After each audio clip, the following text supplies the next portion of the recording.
All right. Welcome. Welcome, participants. Welcome. And we'll get started with our EcoDharma exploration, a special one today, because this one also marks the opening of the new EcoSattva training season. This is a training that we revise every year to stay attuned to this moment, to bring the best of what we consider to be the voices in the Buddhist mindfulness traditions to this incredible time that we find ourselves in, attuning to their wisdom, attuning to this moment. And so, quite appropriately, we have with us a dear friend and longtime collaborator with One Earth Sangha, Kaira Lingo. So, before I do a bunch of logistics, just welcome Kaira. Maybe you can just say hello so that you pop to everybody's screen. Thank you, dear Kristen, and dear everyone. It's so good to be with you, and so happy we get to jump into this together. Yeah. Ah, well, you are such a dear friend in so many ways, and a friend to this community. So, yeah, welcome to this EcoDharma exploration. I'm going to do some logistical stuff just to get it on the table that have to do with creating the kind of space that we want to hold together. So, first to say, live captions are turned on. So, if you want to have those enabled, you'll have to do that setting for yourself. Just see it at the bottom of your own screen. It'll either say live captions or you'll have to go to the more three dots and then turn it on.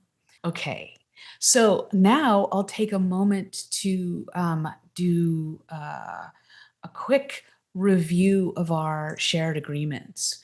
First thing is, if the inquiry doesn't quite resonate with you or you don't know how to, just try it, just jump in there, find out, how we can say stuff that surprises us.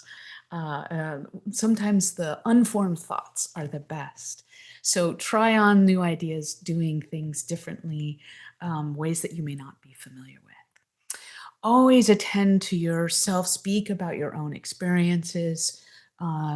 It's such a practice to retain that sort of knowledge of your own social positioning and not speak for others.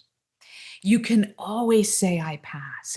You don't ever have to speak. Of course, we want to hear, people will want to hear, but if it's not the right time or prompt for you, please take care of yourself. Your autonomy is important for everyone to attend to and protect. Listen mindfully, try to avoid planning what you say. And like I said at the beginning, be surprised to hear yourself say something new.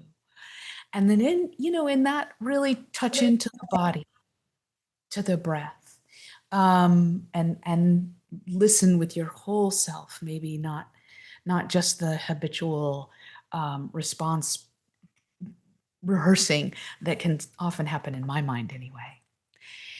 Then we want to take up some space to share what we want to share and also make space for others. So we'll invite you in the breakout rooms to really listen mindfully and not respond real time to what the person who's speaking right now says. So really giving them even some times of silence to explore what they want to say and how they want to say it. And then refrain from giving advice. That in some ways goes to the sort of speaking just for yourself about yourself. It's a really nice actual respect and dignity not to tell someone else how to handle a problem that you just heard about. If and when any kind of harm is named, slow down, slow down, slow down, and create space, ask questions, and just remember that your intention matters, but impact needs to be attended maybe before intention. And then always watching the tendency to assign blame, even to the ones, maybe especially to the ones who aren't here, who are the others on the outside, and to ourselves. So we can give each other feedback but without a kind of collapsing into blame. And then, as always, preserving confidentiality. You can take home the learning, speak about your own experience, speak about what's moving you, but maybe do that without doing anything that could identify the person who was talking. And then, if a connection happened here for you that really resonated, you can message us and we'll put you in touch with someone else. But maybe make sure that there's really consent at every step. So don't necessarily project that folks will want to follow up, although we're certainly happy to help you make that happen if that is something that arises for you as a want to connect. Okay, so thank you for that. And yeah, just a few more things to say about this program that we're inside of. So those of you who have been coming to these know that we're in a collaboration with an organization called Braided Wisdom, which centers and forwards the voices, the wisdom of intact Indigenous communities. So really have gotten so much out and really consider Braided Wisdom to be an important partner for us, as well as Spirit Rock Meditations Center. All right, that's all the business. So just invite you to take a couple of breaths here and arrive here at this time, this incredibly intense time. A fall for us in the Northern Hemisphere, the emergence of spring in the Southern Hemisphere. Here we are. We're gathering here to turn towards the difficulty individually and collectively of what we face in this incredible time of intensification. And what a wonderful blessing we have here with us to hold space together, to share her wisdom, her incredible background as a nun in the Thich Nhat Hanh tradition, and a teacher in insight and the Plum Village tradition since then. I'm speaking, of course, of our featured guest, Kaira Lingo. So I'm just so full of gratitude, Kaira. Like, people can Google you and see your bio on our website. So I won't say more, except to say thank you. Thank you for being such the skill that you bring to holding space and touching into the difficulties, and also not collapsing around those difficulties, I think is one of the best I've ever seen. So I'm really grateful that you are here with us today, and I'll turn it over to you. Thank you so much, Kristen and Michaela, everyone at One Earth Sangha. It's been so important for me to be on this journey with you all for, I think, since 2014, over 10 years. And so I'm so deeply grateful for our friendship and for this really important work of One Earth Sangha. So yeah, just welcome to you all. Welcome to all of us, beginning this really important journey together. I'm going to start with a short meditation and then a teaching. And then after breakout groups, we'll have some time to be in conversation with each other as well, reflecting, sharing together, questions, responses.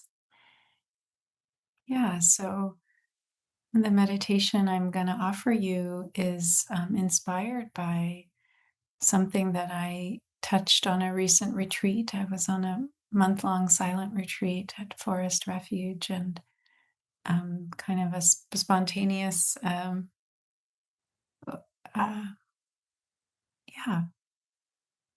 connecting to the earth, a little conversation with the earth. So that's the inspiration for this practice that I want to share with you. Let's begin, and I invite you to find a comfortable position, whether seated or lying down.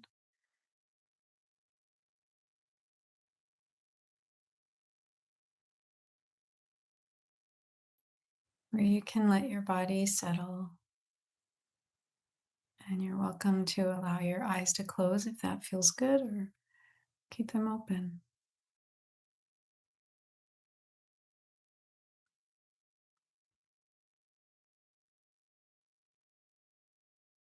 Take a few slow, deep breaths.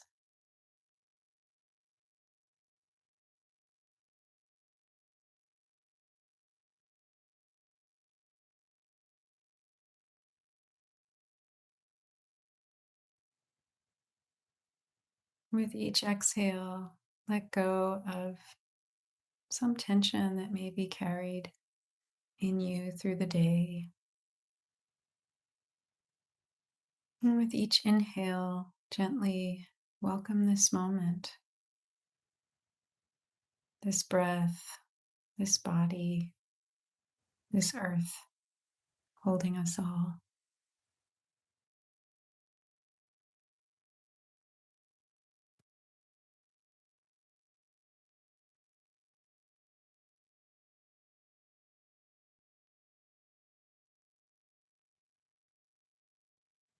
Feel the contact your body is making with the ground, through the chair, the cushion, the floor, and the soil beneath all of it.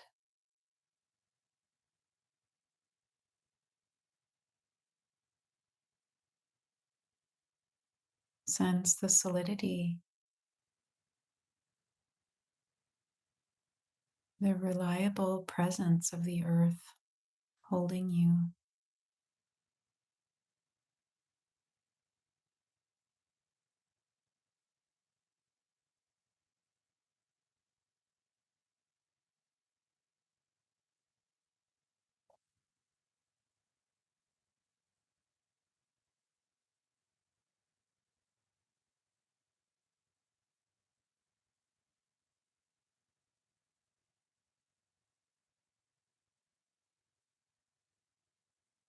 Acknowledging that this same earth has held every being who ever lived.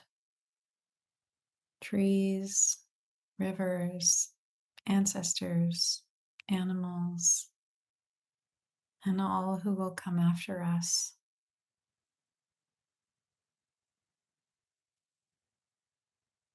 You are part of that great web of belonging.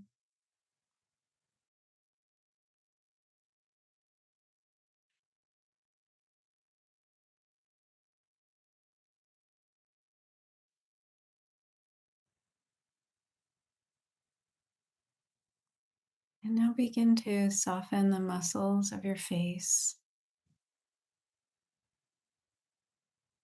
Let your shoulders drop away from your ears. And feel free to move your body here if it's helpful to bring about greater ease. And relax the belly, the hips, the legs. Letting your body be heavy. Letting gravity have you.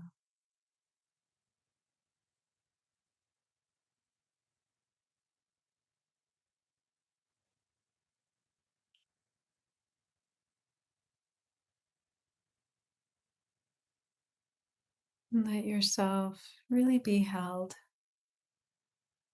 And maybe with each exhale, you can let something else go. The striving, the busyness, the unfinished things. They can also rest in the care of the earth.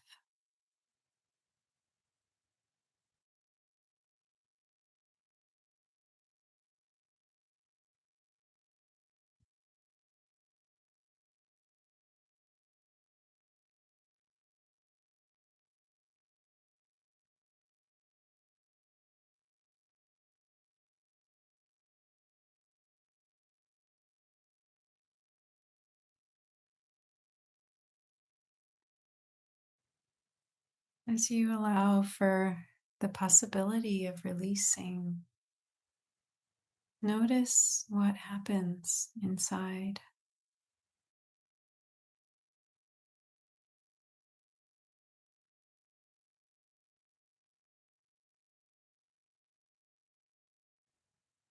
Is there more room?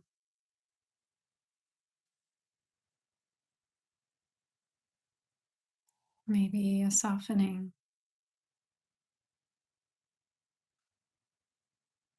maybe some stillness.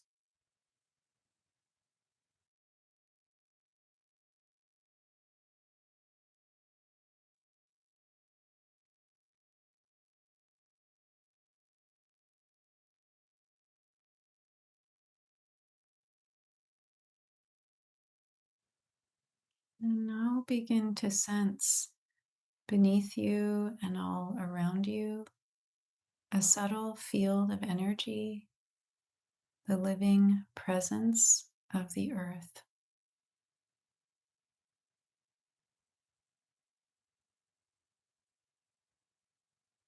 You might imagine lines of light or rivers of warmth flowing through rock and root,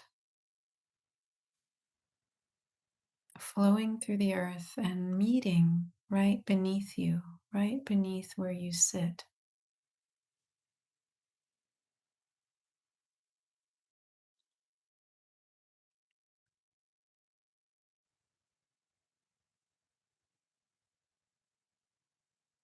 So, just as there are energy centers in the body,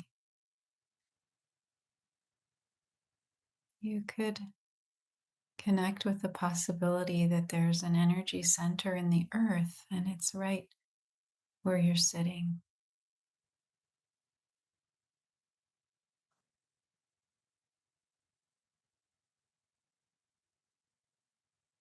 The same life force that moves through trees, stars.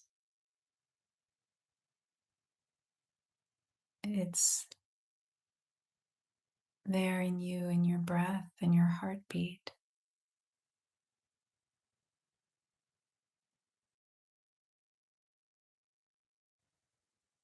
As you inhale, you can draw this life force gently from the earth through your feet, your legs, your spine, filling your heart and radiating through your whole being.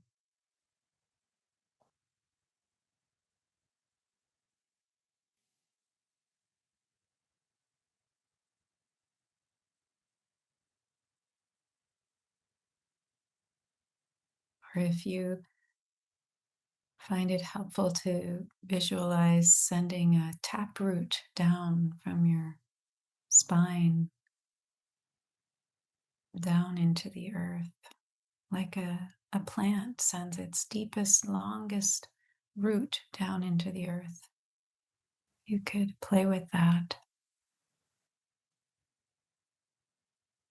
but you don't need to force or visualize anything precisely, just allowing a sense of connection, of being nourished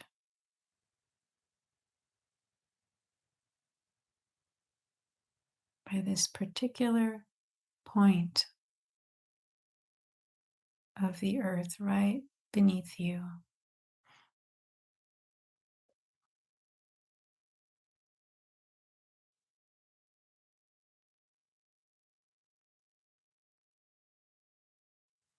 And you might sense that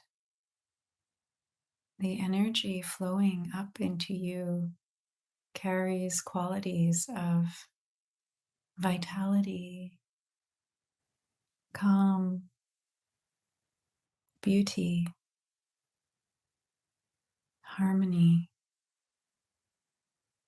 and love.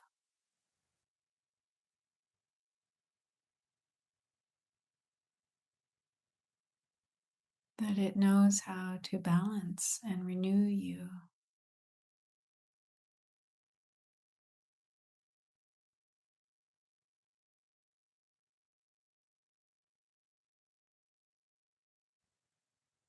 Let this energy from this center in the earth wash through you, soothing what is weary, touching what is true.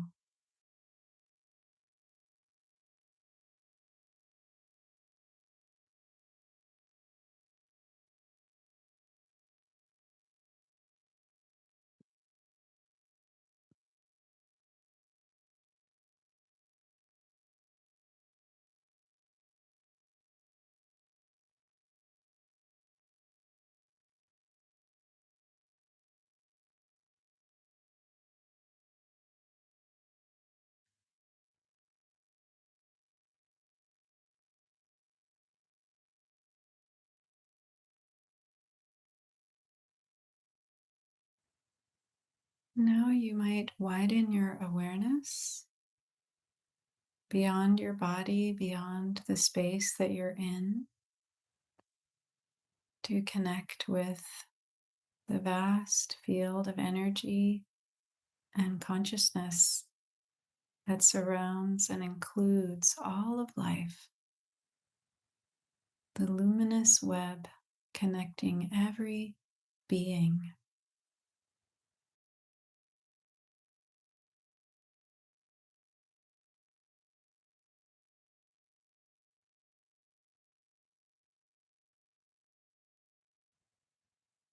In this field dwell countless forms of support, seen and unseen.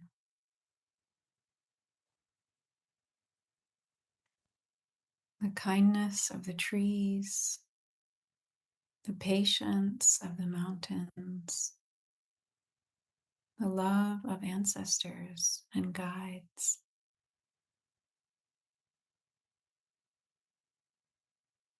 all wishing you well on this new journey you are embarking on.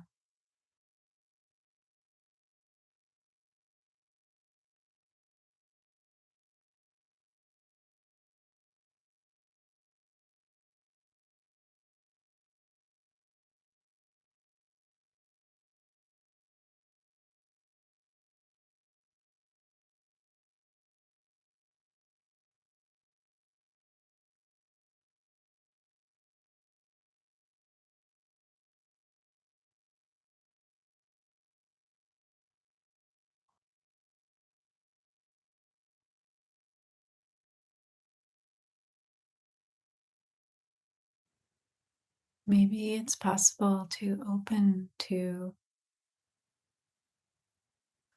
the possibility that there are forces out there that want to work with you, that care about you, that delight in your aliveness,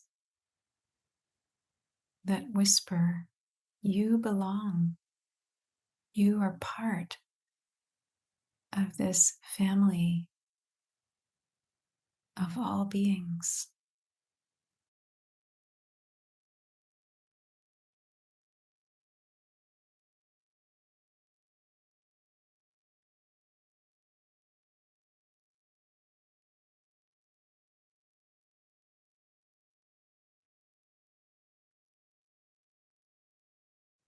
Let yourself open to that possibility, maybe as a warmth in your chest, a tingling along your spine, or simply a sense of being here,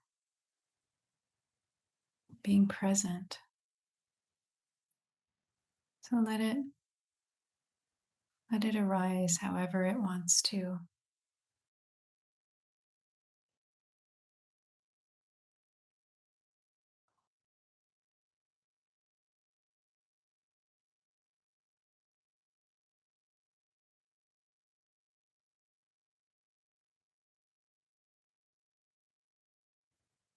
Maybe orienting towards openness to this flow of life, to listening to what it is that this wisdom of the earth, this wisdom of life itself has for you.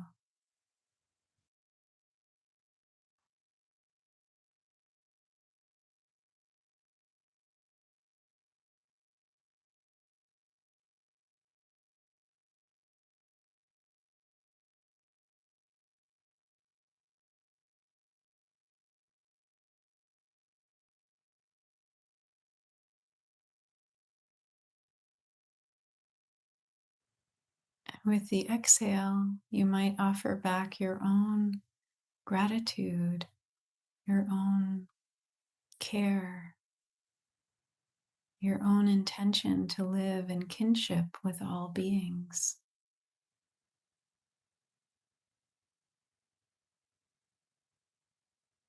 So it's not a one-way flow, but it's really a conversation, a being together, a mutual offering.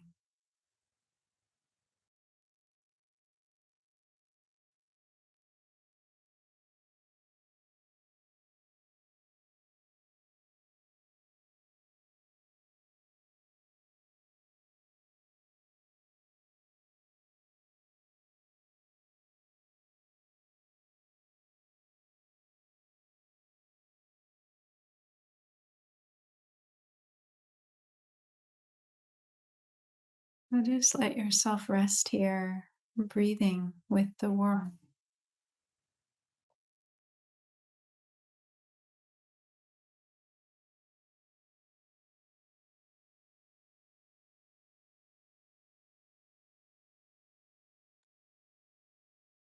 And when you're ready to return, you can bring your awareness back to your body, feeling the support beneath you and the breath moving in your chest.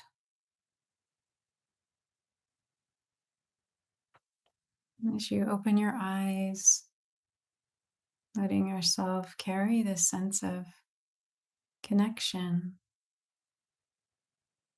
into your day, rooted and in kinship with life.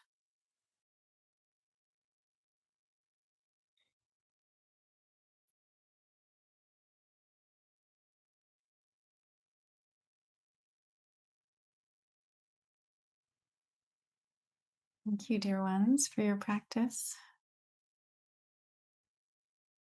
Are you hearing my dog scratching on the door? No, okay. It's so loud. I'm glad. She's trying to get in here with me, with you.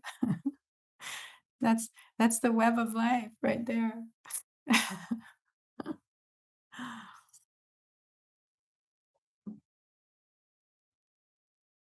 I have a pizza crust in here too. That's also must be part of it. So,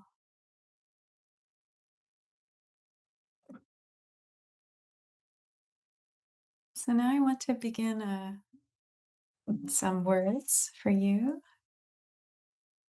um, as we open the EcoSattva training. So I really want to begin by celebrating each of us for being here, for taking the time, um, and also for the courage that it takes to be part of this EcoSattva training. What we're undertaking here together is not easy. We are living through one of the most disrupted and chaotic times in human history. The past years have brought a crescendo of wars and genocide, climate chaos, polarization, economic uncertainty, authoritarianism, and the unraveling of laws and agreements meant to protect fundamental rights and international cooperation. No generation before us has faced what we're facing now. And so we really need spaces like this where we can come together and be supported in our depths, where we can connect intimately, be vulnerable, tell the truth, and hold one another in love and courage. So, stepping into the stream of this training is an act of strength and beauty. And I really want to affirm the goodness of your commitment, the energy, open heartedness, and wisdom that you bring. knowing, yes, s- some of us may be still on the journey of accessing this training, perhaps not yet engaged with it. But however it unfolds, your presence and your effort are beneficial and admirable. And so I just want to deeply bow to each of you uh, for your commitment to be on this journey.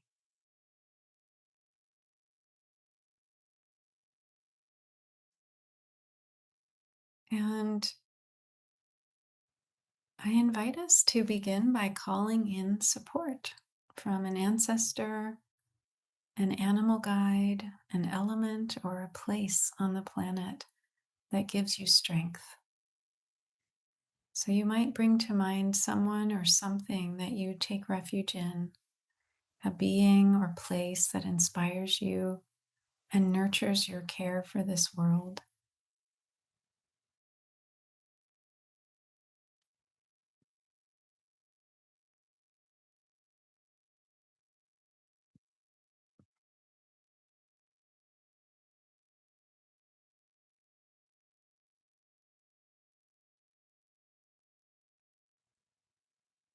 As you sense this presence, this supportive uh, presence you've chosen, feel how connecting with courage and wisdom outside of yourself can awaken the same within you, a trust, an equanimity, a capacity to move forward even in uncertainty.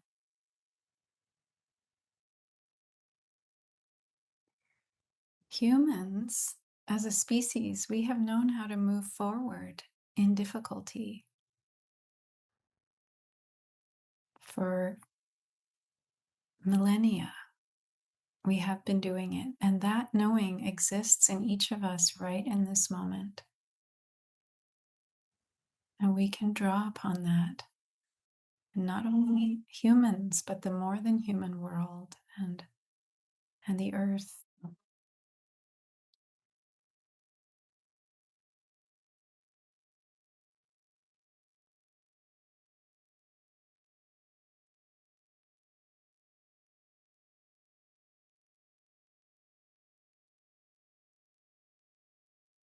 So you might just take a moment to name who or what you're calling on for support, and you could put it in the chat just so we can be nourished by that collectively. And I'll read out some of the supports: the great whale migrations, the old growth trees of the Pacific Northwest, a red-tailed hawk, the grandma maple tree in my yard, my grandmother,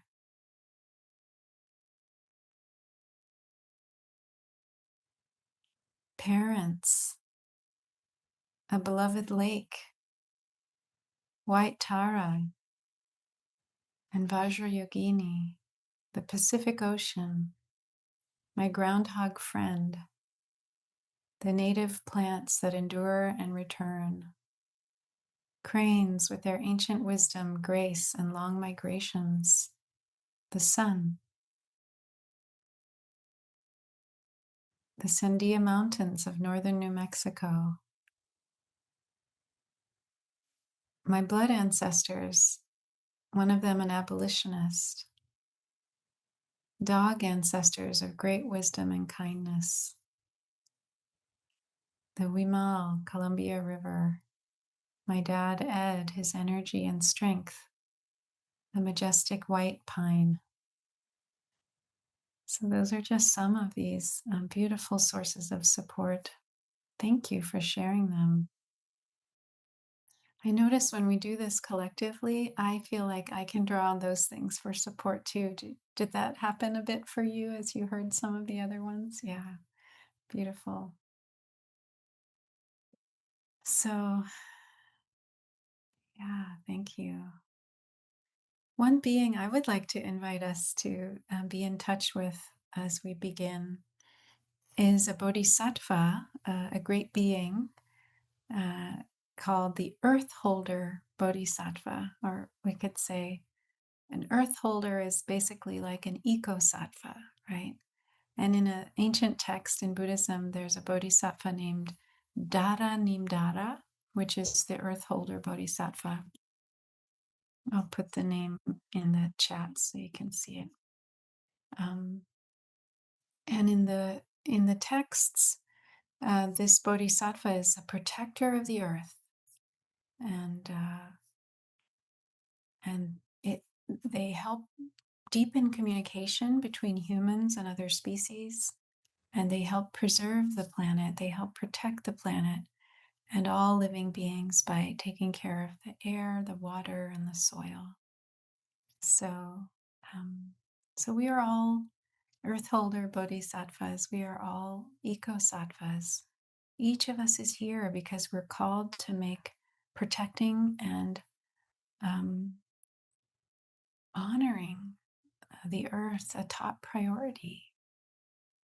And we see that mindful awareness of what is happening is what is needed in this moment to wake us up from this path of certain disaster that we are on.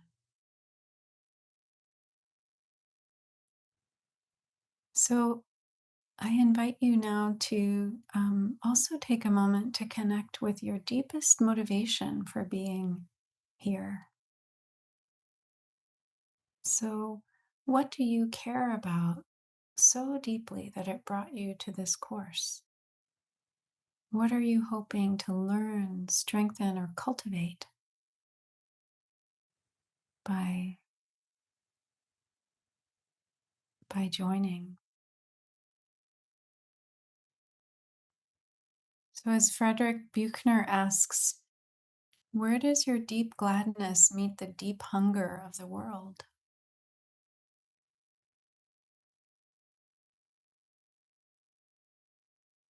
And we want to hold our intentions gently as beautiful, wholesome possibilities rather than fixed goals. Right? And we'll have a moment to share about these in the breakout groups later. But for right now, I want to invite you to let your body, once you've connected to what this intention is for being here today, let your body express the intention. So maybe with your hand or with your whole body, you might make a shape that represents this intention.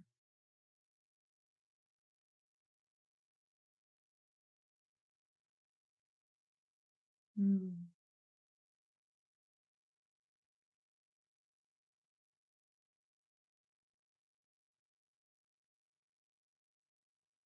So wonderful to see these shapes moving across the screen. So just breathe with the shape that you have found and feel your intention flowing through your body. You can anchor it in your body, right? Just really honor your intention and know that you can return to this shape whenever you need to reconnect with what called you here to be on this journey. Yeah.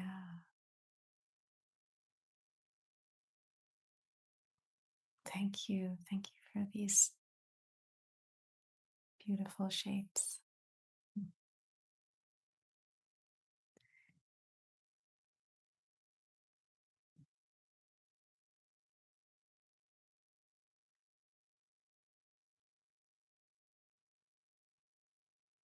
Mm.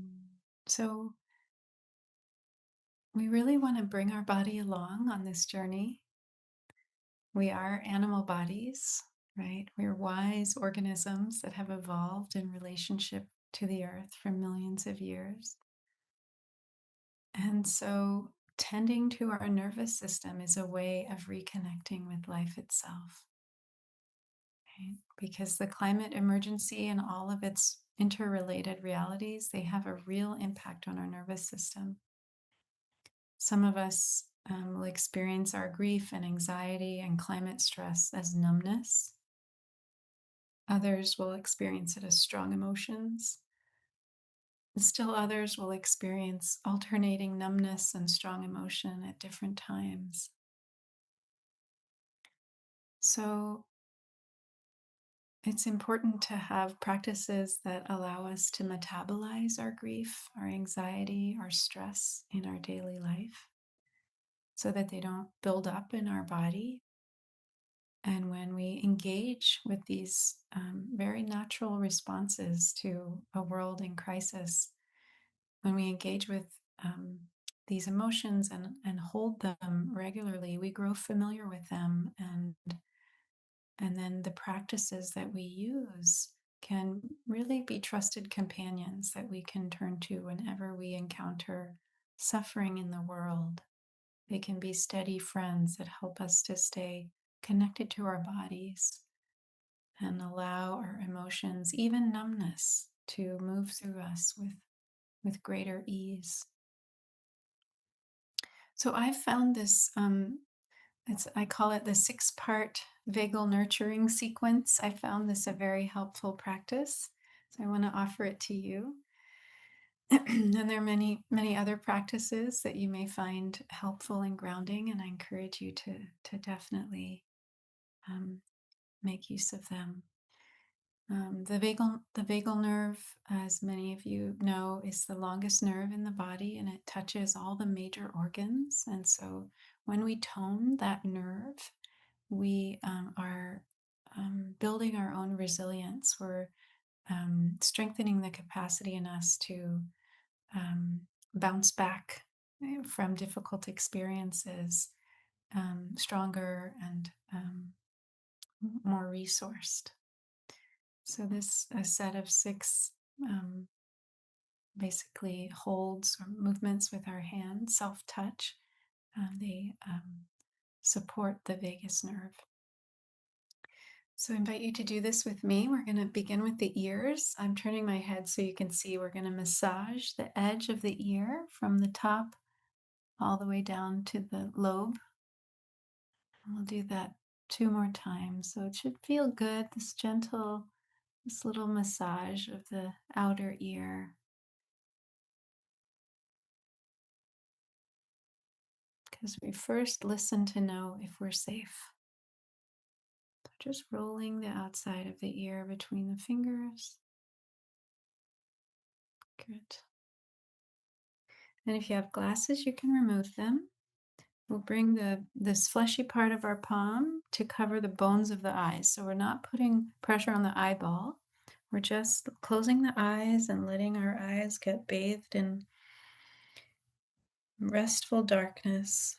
You can rest your head in your hands if you want and just feel the pressure of the hands on the eye bones and cupping your forehead and your fingers. You could take a breath or 2 here, just letting your eyes rest. We spend so much time in the visual field. Now we can just rest the eyes. After we listen to know if we're safe, we look to see if we're safe. So this just communicates we're okay. We can close our eyes.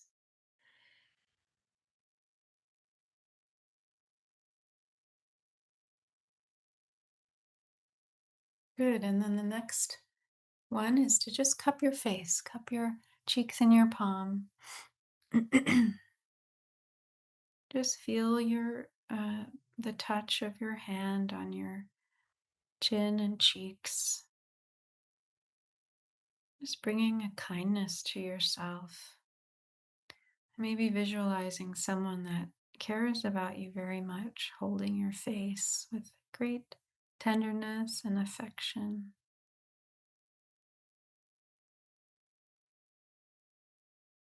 Just letting yourself be as you are.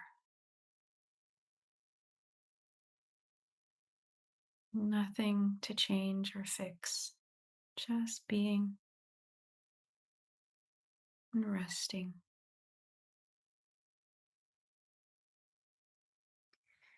And then we'll take one hand and place it over the center of the chest and one hand over that hand.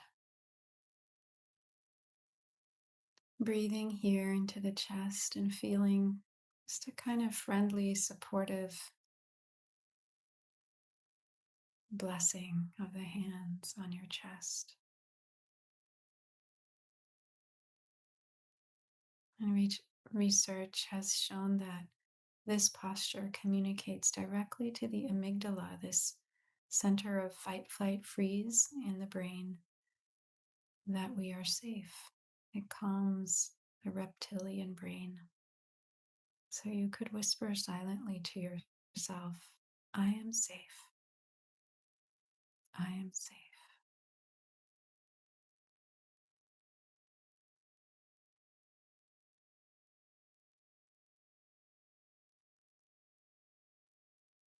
And then allow your hands just to, same position, but just to move down to a spot just an inch below your belly button. One hand over the other. Just giving yourself support in your belly. Feeling your hands, feeling your breathing, and resting.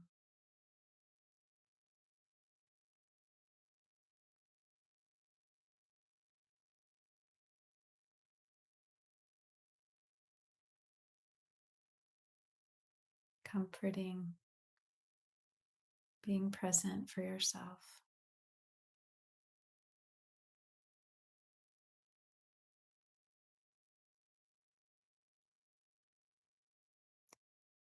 And then to close, we'll just turn our palms up. I'm just showing you here in the camera, and rest them on our thighs, just like in yoga, we finish with a corpse pose. So now we're just resting and noticing what's the effect of this sequence. Is there a shift in the body, in the mind, in the heart?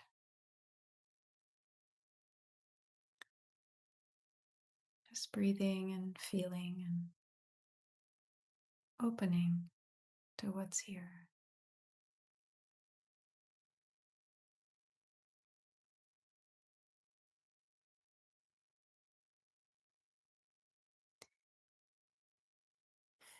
Thank you. Thank you for trying out this six part bagel sequence. And if something shifted positively for you, just send up a reaction so we know something changed. Yeah, great. So this is always available to us and many other practices as well. Being in our breath and holding ourselves. Yeah, wonderful.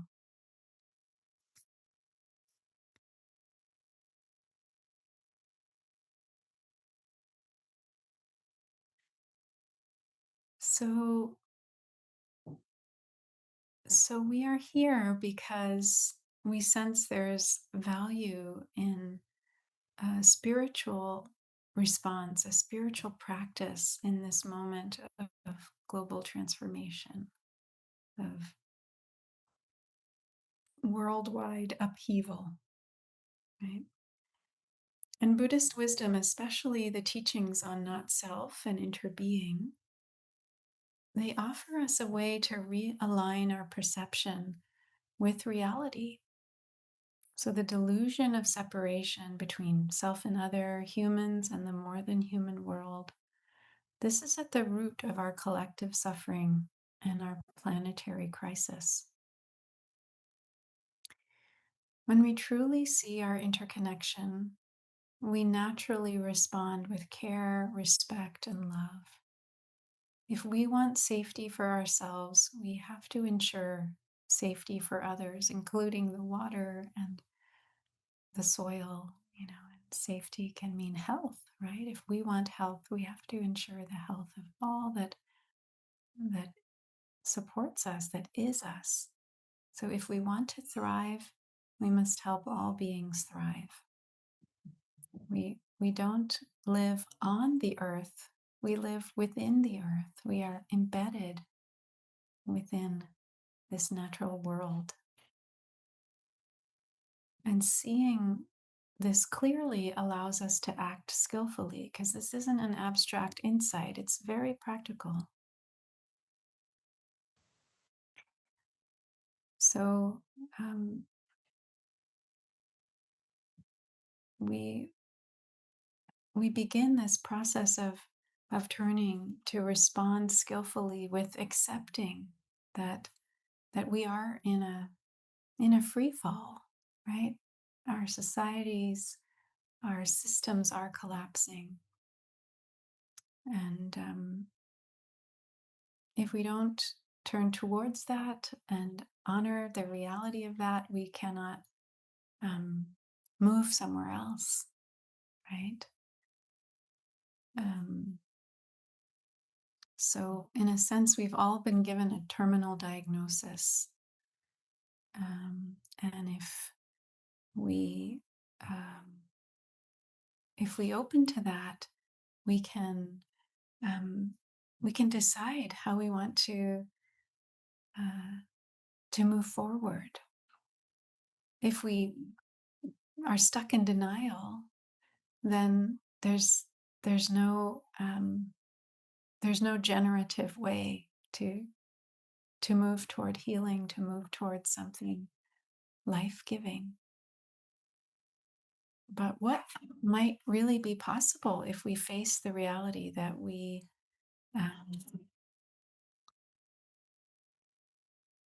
that what we have built is not at all guaranteed, and in fact, what we have built contains within it, and it has since the beginning, the seeds of its inevitable crumbling, right? Like the way we have structured society is fundamentally unsustainable. So accepting that is not despair, right? It's clarity. When we are at peace with the truth of it, we can learn to live well within the limits of the earth. But in our global capitalist society, and even nations that don't consider themselves capitalists, we all remain rooted in the exploitation of the planet and other species through this pursuit of endless growth. But these two realities cannot exist.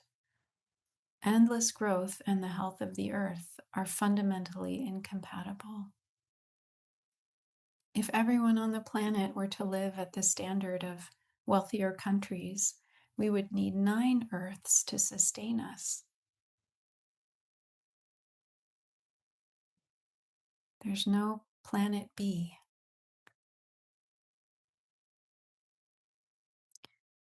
So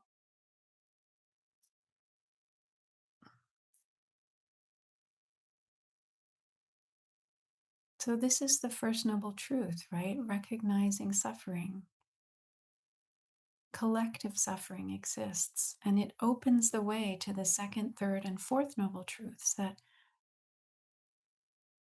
real life is possible, right? A real a way out of suffering is possible, but we only can find it if we turn to the reality of suffering, of the path of demise that we have put ourselves on. So if we don't face our pain, it will continue to haunt us. So you could say that we are now living through a global dark night, a dark night of the soul, right? This teaching in Christianity. So not an individual one, but a collective dark night that invites us to surrender our sense of control and our attachment to outcomes, allowing something larger and wiser and more attuned to move through us. Such surrender also protects us from burnout and compassion fatigue, right? It cultivates equanimity, the capacity to meet things as they are without turning away or collapsing into helplessness.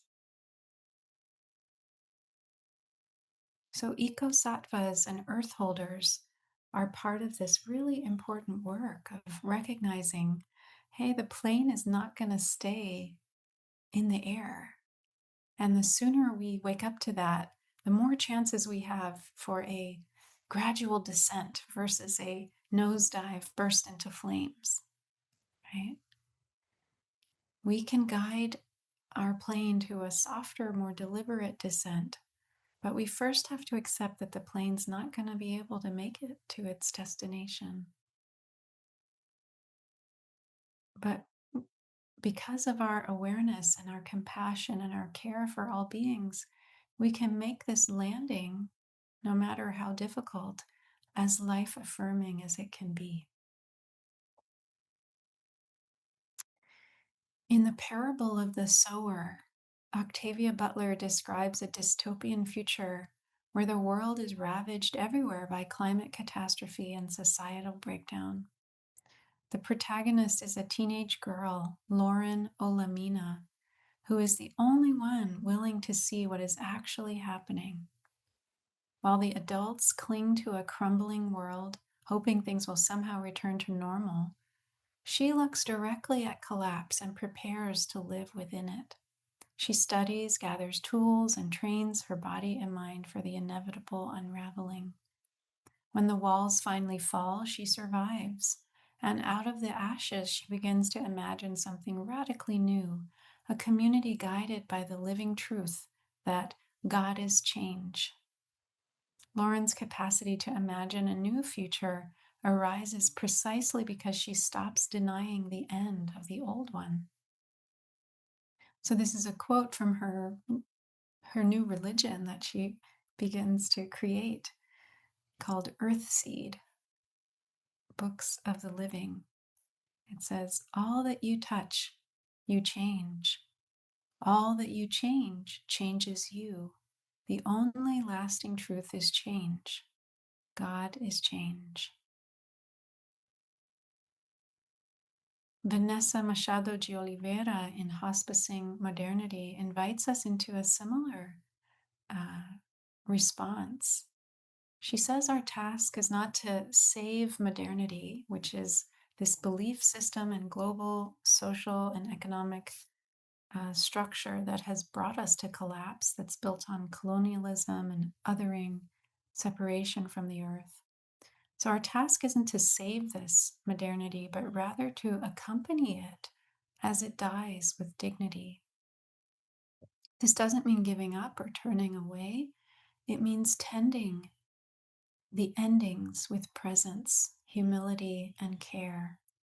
Just as in the practice of mindfulness, we learn to sit with what is dissolving, how the breath leaves the body, or how the body changes, how it ages, or how the world transforms without grasping for permanence. In this way, mindfulness becomes not a technique for calming, but a way of hospicing the familiar stories, habits, and identities that no longer serve life. We need to sit with modernity in palliative care, because if we don't, we won't learn its lessons, which are needed in order not to make the same mistakes. So both Octavia Butler and Vanessa Machado de Oliveira, they remind us that acceptance is not passivity. It's a fierce and tender act of liberation. When we stop clinging to the world as we think it should be, we free up the imagination, creativity, and compassion needed to meet the world as it is. This is the heart of mindful response to climate chaos, to look clearly at impermanence and suffering, not to collapse into despair, but to awaken into deeper interbeing, to become, as Butler's character does, a seed of what might yet be possible.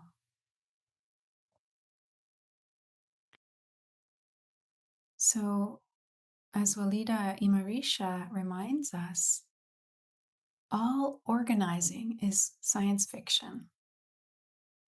And I would say maybe the work of the EcoSattva is science fiction, right? To imagine a world beyond oppression and extraction is one of the most radical acts we can do. So, imagination is not escape, it's the doorway to transformation. So, one of the deep practices of Buddhism that I think is so crucial to meet this time is both reverence and belonging. Our healing as a species begins with reverence, with remembering that we belong to the earth. My beloved teacher Thich Nhat Hanh has a calligraphy um, that says, "Reverence is the nature of my love. Reverence is the nature of my love." So when we love the earth, we want to see her clearly, not our idea of her, but her living truth. So it's both our motivation and our refuge, and it nourishes us to act with clarity and courage. So last summer, I attended a 2-week silent retreat. It was a camping retreat at this big ranch in Oregon. And we had the opportunity to do a 3-day solo practice in nature, which was profoundly impactful. It required very careful preparation by the teachers, and we each had to find our spot where no one could see us. And so I felt drawn to a spot in an oak grove that was on a ridge overlooking this canyon. And we brought all of our food and water with us, 2 gallons of water per person for 3 days, which was more than enough. And we just had, dried food and very. I found it quite refreshing to see how happy I could be just on a very simple diet of fruit, raw vegetables, crackers, seeds, nut butters, bars. And I had never until then been that many days alone in the woods. And on the first night, there were definitely moments of fear. I knew bears were in the area, but we had secured our food. We learned how to secure our food in a bear hang. So, second night, I slept more easily, already attuned to the rhythm of the animals and the usual sounds of day and night. And over time, I just felt increasingly at home on that ridge, learning that I could be there just like all the other species around me. And on the final morning, I wanted to just connect with this one pine tree that was sort of in the center of my little area that I had designated as my altar. And I realized I hadn't really interacted much with the tree. So I hugged the tree and then I leaned with my back on the tree and I was just gazing out over the mountains and the canyon in front of me. And I looked up and I noticed it was the only kind of tree in that area. It was the only pine tree. So I just decided to ask it, "Are you lonely?" And the tree said, "Look out at the canyon and the mountains beyond. It's all pine forest." And then it said, "Look behind you. It's also all pine." There was a mountain behind me, all pine. It said, "I'm happy for this oak grove to be here. When the little oak trees surrounding me grow big enough, I will happily cede my place in the sun to them." And there was this circle of little baby oak trees around it. So I was very moved by the generosity of this tree. So then I asked the tree, "What's it like to be a tree with roots deep in the earth and branches reaching toward the sky?" And it said it was hard on the outside, but inside it was soft and juicy. And while it used most of its juice to nourish itself, it didn't mind sharing some with others as resin. Then it asked me, "What's it like to be a human? What's it like to walk on 2 legs across the earth?" And I wasn't expecting that question. And so I just replied that it was wonderful to see the different kinds of landscapes and many different kinds of trees. And I just wanted to kind of help it see the different kinds of places where other trees lived. But the tree persisted, said, "What's it like to be you, a human?" So I paused and I had to connect more deeply. And I said, "Well, it's difficult." I said, "Most humans live at odds with beings like you and with the whole living world. We act in ways that make life hard for many species, including ourselves. Some humans are always producing, consuming, tearing up the earth for profit, and in doing so, we lose touch with your wisdom and your beauty. Yet, a small group of humans is capable of slowing down, reconnecting with the wonder of the earth. These humans live in harmony with other species and know that caring for the earth is caring for ourselves." And I added, "Sometimes I'm able to be a part of that group, and sometimes I'm not." It was a kind of apology and confession. And so the tree simply said, "Please continue to care for us and all living beings and help others do the same." I said, "I will."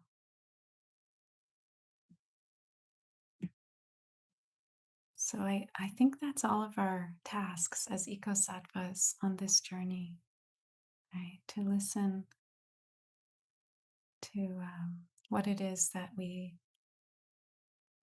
are each called to do and to do it.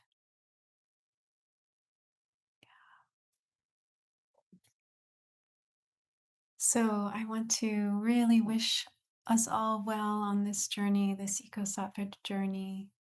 Um, May we practice for the benefit of all, and may we come home to our deepest belonging with the earth, offering ourselves wholeheartedly in the service of all beings. Thank you.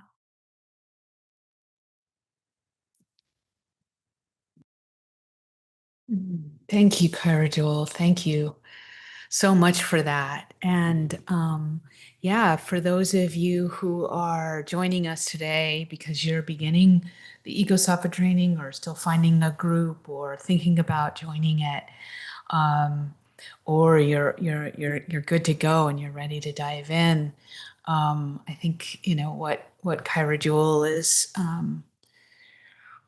inviting us here is in that the kind of training of this heart, whether it's through the EcoSattva training or whatever practices are really alive for you.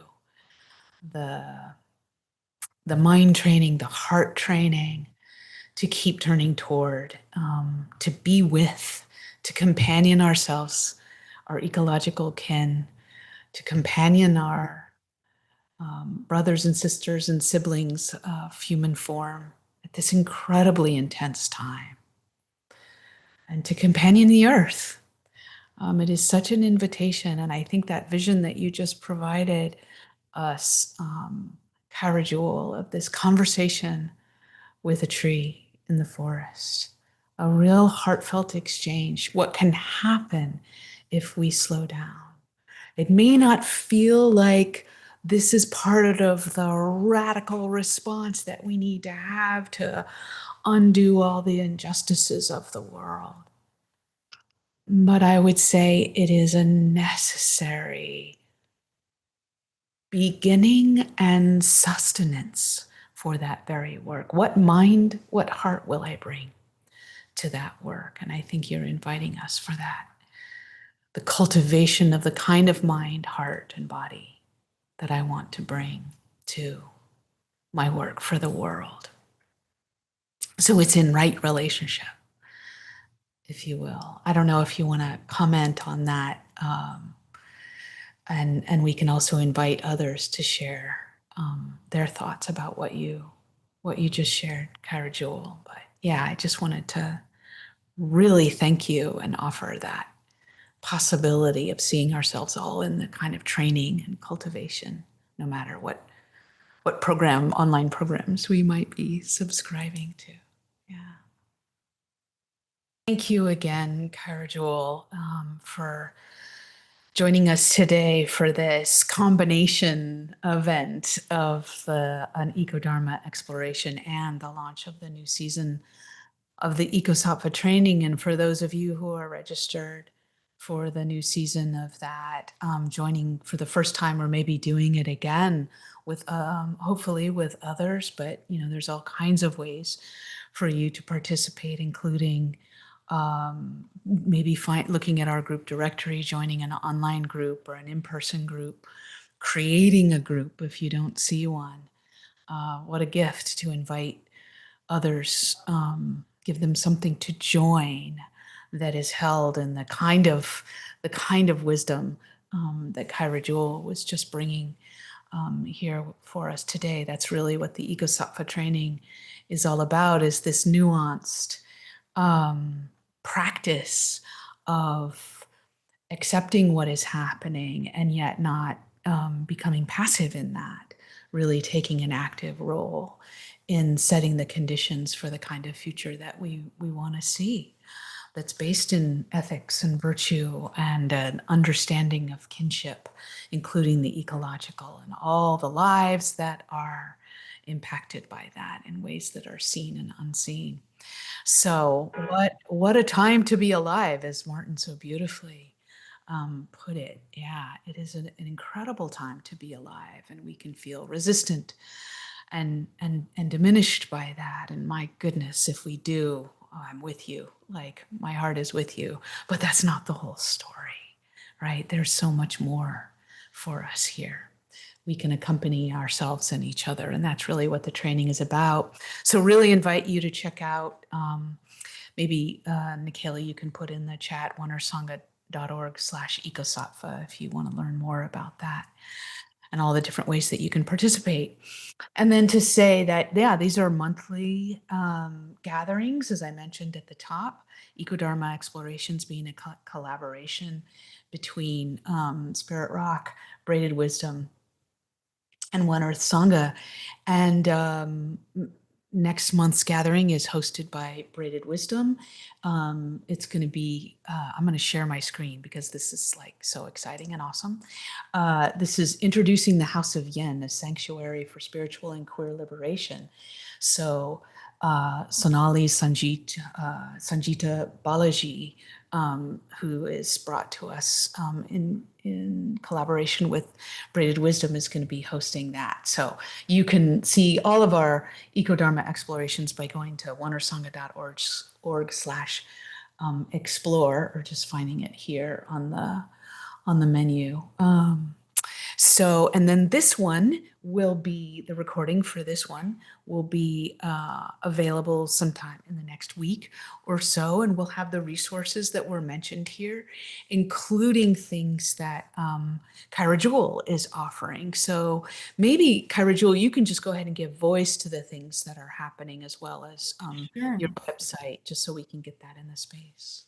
Sure. Thank you so much. Yes, I send out a pretty much monthly newsletter, which you'd be welcome to sign up for, with some kind of Dharma reflection, and then sometimes teachings, recordings that I've given recently, and then my upcoming events. So it's through Substack, but you can sign up for it on my website, kairajewel.com. And then there's some in-person events if you're in the New York area. I'm doing a monthly in-person, and it's also it's in online too, so you don't have to be in New York for this one. It's called The Body Remembers Freedom: Meditation, Interplay, and the Art of Coming Home to Yourself. So this is a really embodied practice. I do a meditation, a teaching, and then we get up and move, or we're telling each other stories, we're singing, we're using our voice. It's this unlocking the wisdom of the body. So I encourage you to join us. It's once a month on a Thursday from 6:30 to 8:30 p.m., usually the first or second Thursday of the month. So I just started last month. I go through August of next year So you can drop in any month and you can, again, join us online. That's November 6th is the next one.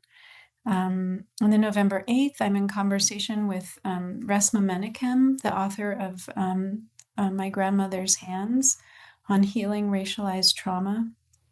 We're in conversation as part of the Garrison Institute's Contemplative Wisdom Transformative Action online conference. And then on November 16th, I lead an in-person and online day of practice through New York Insight called Blessing Our Aliveness, Play, Rest, and Practice in Beloved Community. So you're welcome to join that. And then on November 21st to the 23rd is an in-person BIPOC Women's Retreat at Garrison Institute, in case you'd like to join that. And I do that retreat pretty much annually, and then a BIPOC retreat annually for 5 days in June. So next June, we'll also be doing a retreat there. So I hope to stay in touch with you, and just what a joy to share this time and space with you. Thank you again. Thank you again, Kaira Joel. And just to really offer in the tradition of Dana, tradition of generosity, to support Kaira Joel, and we support her through this, through her offering here, for her offering here, but really invite you to participate in that, in the spirit of generosity, in the spirit of holding your own sense of this tradition and what needs to be nourished here. So with that, we're a little over time, but we must do the dedication of merit, because all of us are brought here through the countless causes and conditions that are here on earth in our lineage. And so some small homage to that is warranted. So I'm going to share here my screen, and let's dedicate the merit, recognizing that any benefit that may have accrued to ourselves, the highest and best use is to turn that around and offer it back out to this aching world. To, yes, let it nourish ourselves deeply, but not to hold tightly to it, rather to give it away in the exchange that has always been the stuff of life on earth. So in that spirit, this prayer: may all places be held sacred. May all beings be cherished. May all injustices of oppression, devaluation, and theft be fully righted, remedied, and healed. May all wounds to forests, rivers, deserts, oceans, may all wounds to Mother Earth be lovingly restored to bountiful health. May all beings everywhere delight in whale song and bird song and blue sky. May all beings abide in peace and well-being, awaken and be free. Thank you, dear ones. Thank you for your practice. Thank you for your practice. Thank you for your practice. May you be well and go well.